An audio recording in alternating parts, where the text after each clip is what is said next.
आणि आता TV9 मराठीच्या बातमीचा इम्पॅक्ट. अंगणवाडी सेविकेचं निलंबन मागे घेण्यात आलेलं आहे. पुण्याच्या आंबेगावमधील देवयानी पारधी यांचं निलंबन मागे घेण्यात आलं. पुणे जिल्हा परिषद अध्यक्ष जगदाळे यांनी ही माहिती दिली. पोषण आहाराचा निकृष्ट दर्जा दाखवल्यामुळे त्यांच्यावर कारवाई करण्यात आली होती. पुणे झेडपीच्या अधिकाऱ्यांच्या कारवाईवर प्रश्नचिन्ह उपस्थित करण्यात आलं होतं. दरम्यान 9 ते 10 शिट्ट्या होऊन सुद्धा वाटाणा शिजत नव्हता. कच्चा राहणारा भरडा लहान मुलांना कसा खाऊ घालणार, असा उद्विग्न सवाल या अंगणवाडी सेविकेनं विचारला होता. आपल्यासोबत देवयानी पारधी ताई आहेत. खरं तर तुम्ही एक अंगणवाडी सेविका आहात. तुम्ही पोलखोल केलं की अंगणवाडीमध्ये येणारा जो शालेय पोषण आहार आहे तो कशा प्रकारे निकृष्ट आहे, त्याच्यानंतर तुमच्यावरती कारवाई करण्यात आली. ती कारवाई आता सध्या मागे घेण्यात आली. TV9 ने सातत्याने हा विषय लावून धरला होता. काय सांगाल एकंदरीत?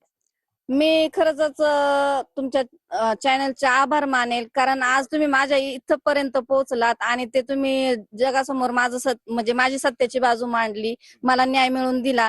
त्यामुळं मी आभारी असेल आणि माझ्या मुलांना पण न्याय मिळाला, त्याबद्दल मला आनंद वाटेल. त्यांच्यावर तातडीने निलंबनाची कारवाई केली होती.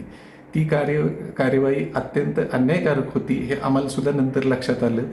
परंतु आम्ही प्रशासनाला सूचना दिलेल्या आहेत, महिला बाल कल्याण अधिकाऱ्यांना सूचना दिलेल्या आहेत. आमचे मुख्याधिकारी श्री गजानन पाटील यांच्याशी माझी चर्चा झालेली आहे आणि त्या ताईंना परत कामावर घेण्याच्या सूचना आता थोड्याच वेळात जातील, पोचल्या पण असतील कदाचित, आणि त्यांना कामावर घेऊन त्यांनी जी तक्रार केलेली त्या तक्रारीच्या येत्या सोमवारी ताबडतोबीने शहानिशा करून काही तो निर्णय घेतला जाणार आहे.